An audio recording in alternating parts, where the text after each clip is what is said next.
I'm here with Dr. Robyn Bell, who served as president from 2010 through 2012. And Robyn, we'd like to know first, what was it like for you and what has it been like for you to be a woman band director during your career? Well, it's probably not the typical answer because I really don't think about myself that way. Other people bring it up to me, but I don't. I don't rehearse my band any different. I don't pick my students and do chair auditions. I mean, it's the same. We all put our pants on one leg at a time.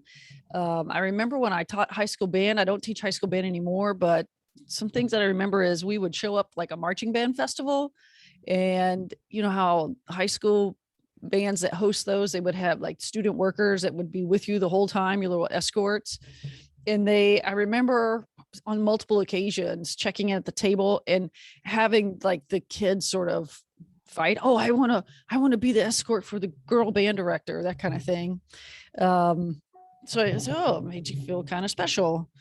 But other than that, I'm a brass player. I feel like I've always been one of the guys, if Right. you will. I specialize kind of now. Obviously I still do band, but I'm really more known for my pops orchestra. And in that realm, I put on like entertainment shows and I tell stories and jokes. And, it's not quite what I used to do as a high school band director, not actually at all. And so my role in my 23 years has really changed. I keep one foot on the path, but what I do now is so very, very different than what I did my first 9 years as a high school band director. Very different. Right. Um, what was the impetus for you to become president of WBDI? Well, my relationship with WBDI started in graduate school. I went to the University of Tennessee to get my master's in conducting, and Gary Souza was our conducting teacher. And there were four of us, graduate students, 2 first years and 2 second years. And, sometimes when you're doing that, you have your weekly one-on-one lesson, but then as a group, we would meet one time a week, the four of us with him for, different topics and score study stuff. And we had a day where the class was like him telling us all about the organizations that you could belong to and the history of them and how you become a member of them. For instance, I didn't know anything about ABA because of how you can become a member of ABA is very specialized. You can't just pay your dues and join. And so I found, learning about the history of that organization very fascinating. And CBDNA, I mean, NBA, he went through all of them, just list by list. Organization, this is how it was founded. This is why it was founded. This is who founded it. This is how you become a member. This is their purpose. These are the things they do. And lo and behold, here WBDI was on this list. And I was the only woman, the only girl in the group of the four. And so he had it on the list and he talked about Gladys Stone Wright and he talked about Al and their purpose. I had never heard of it before, didn't know anything about it. And I said, well, afterwards, is this something I should consider joining? And he said, if it's good enough for Linda Morehouse, if it's good enough for Sue Cressup, if it's good enough. And he just started naming off all these prominent women that were members. He goes, then it's good enough for you. And so I went right up to the little graduate student office. And at the time, WBDI, really nobody had quite the online presence. This would have been 1998, I think, maybe 1999. And you still had to like get a form and send in a check. And so I joined right then and there. And so then what happened is I graduated, I got a job. I got a high school band job and I was getting the WBDI journals at my house. And it was summer. And on the coffee table was the latest journal. And it was, I think, a Friday or Saturday night. And I just picked it up just to look through it. And I said, oh my gosh, there's a conference starting tomorrow morning at 10 o'clock in Lexington, Kentucky. And at the time I lived in Chattanooga, Tennessee. I think that was like a 4 or 5 hour drive. And I said, I think I'll go to that. I mean, totally on a whim. I Wow. got up left my house at 5 o'clock that morning. I drove to Lexington. I didn't know a soul there, didn't know where I was going, Sue Cressup was the host. And at the time, I believe she was the president. And I walked in, and who are all these people? And I said, well, I'm a new teacher in Georgia. And Debbie Bradley was there, longtime teacher in Georgia. Beth Taylor was there, longtime teacher in Georgia. And they go, hey, we teach in Georgia. And I immediately made this connection, and we hung out together the whole weekend, rode in, rental cars together to all the different events. I got back to town, started work. I, started getting phone calls every day. Hey, how are things going? Is there anything we do to help? Do you know about the All-State auditions? And all of a sudden I had, through WBDI, this connection with what turned out to be very prominent mentors in my life that I found on my own. I wasn't assigned a mentor. It wasn't the guy that down the road at the other high school. It was these women that lived in South Georgia. They were a part of WBDI, and we made this connection in Lexington.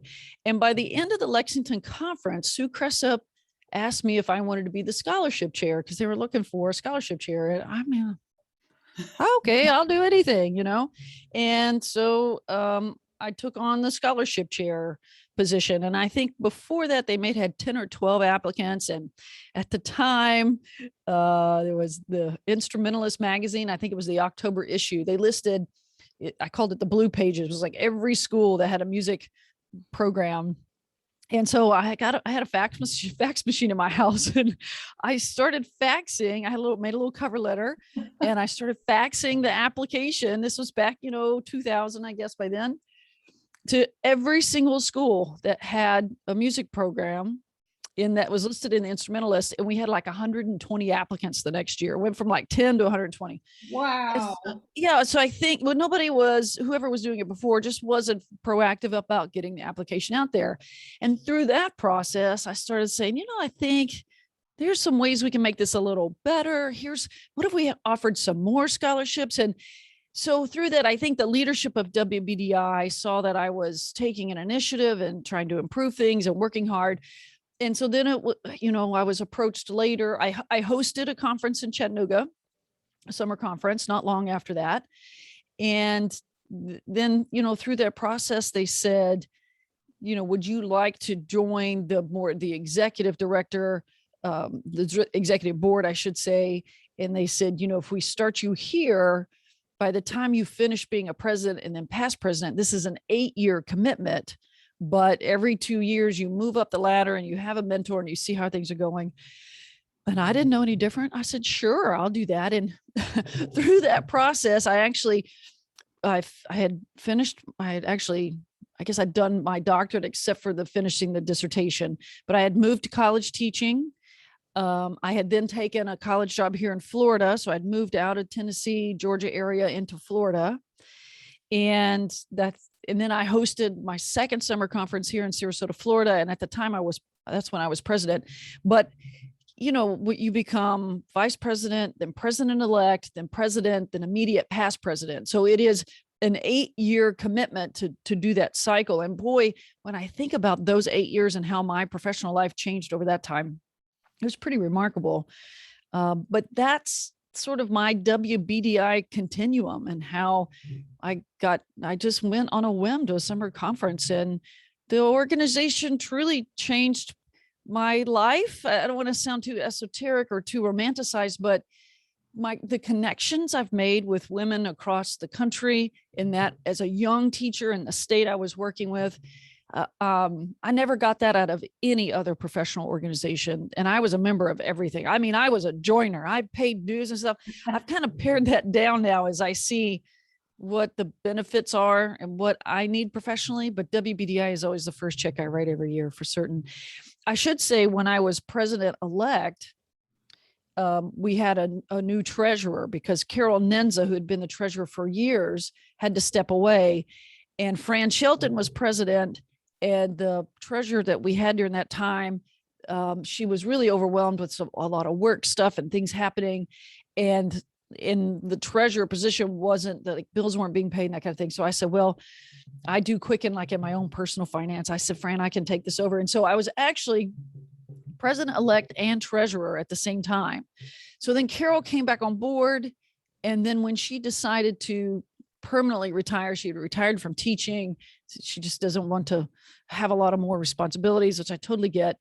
Then I said, well, I think I'm the only other one that has this experience. So I threw my hat in the ring. So as far as WBDI goes, I am a past president, will be forever, and the treasurer. I don't know who else would be willing to do that kind of thing. Not beating my own chest, but it's like, so I serve in like two different capacities, as running the money stuff, but always then forever on the, board as the past president. So it's really cool just keeping to see how this organization has changed, and how the ladies that have become leaders in the organization have morphed it and moved it into really the 21st century, 22nd century as you go forward. I love it.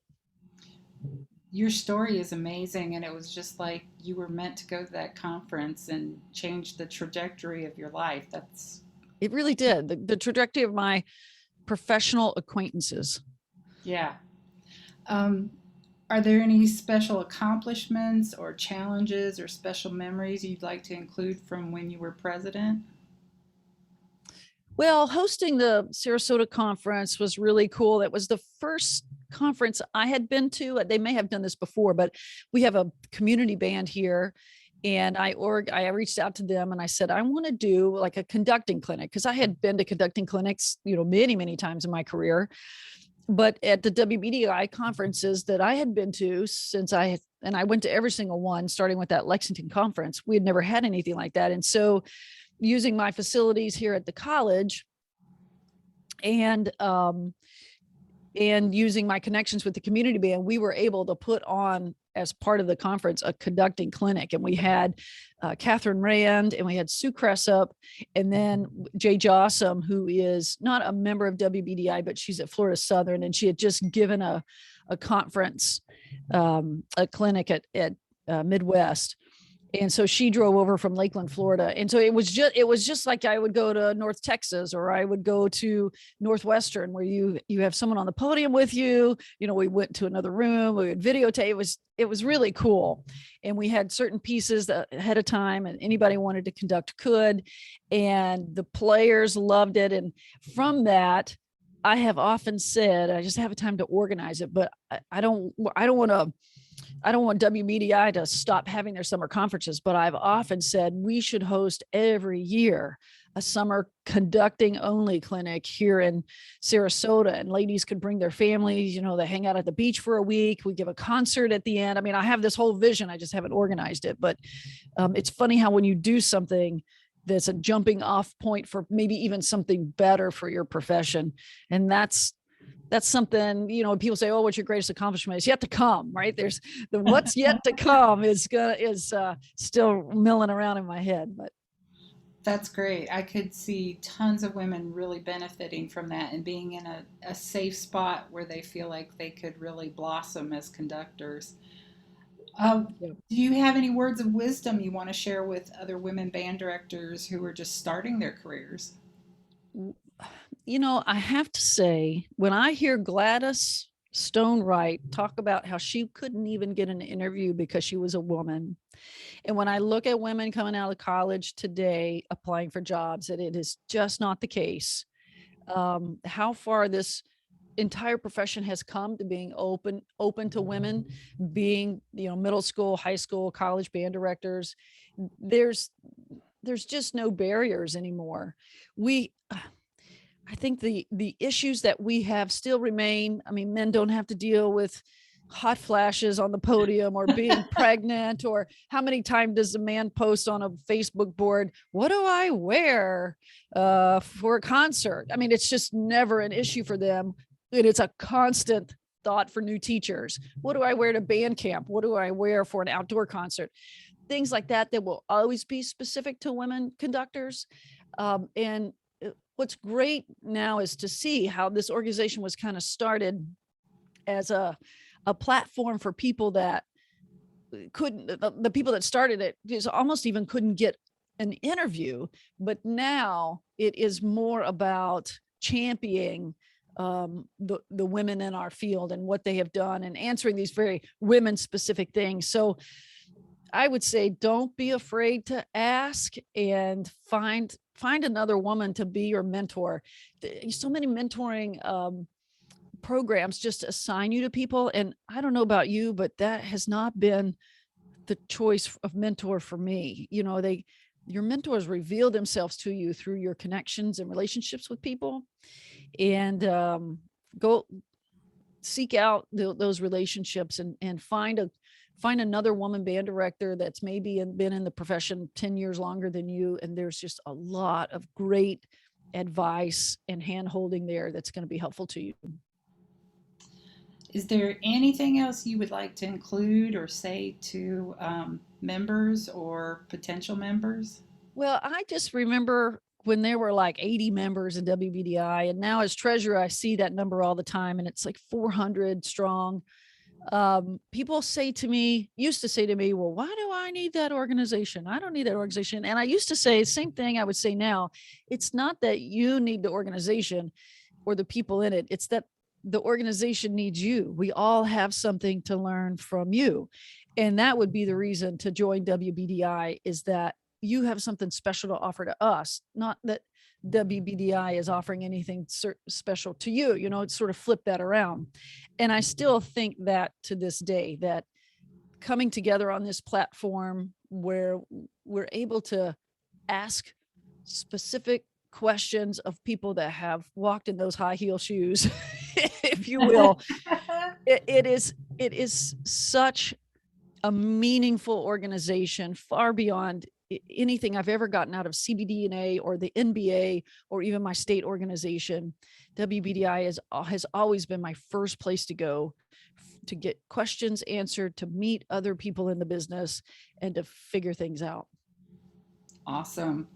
Well, thank you so much You're for welcome. giving us a little glimpse into your history and the history of WBDI. You're welcome. And I'm here now. I'm 47, so I went through that presidency very young, and I have a long time to continue to serve WBDI. I'm very happy about that. I hope to live to be as long as Gladys. Another 50 years of the WBDI program. I think we all do. She's amazing. Oh, amazing. Thank you so much, Robyn. You're welcome, Ruth. Thanks for organizing this. It's a big job.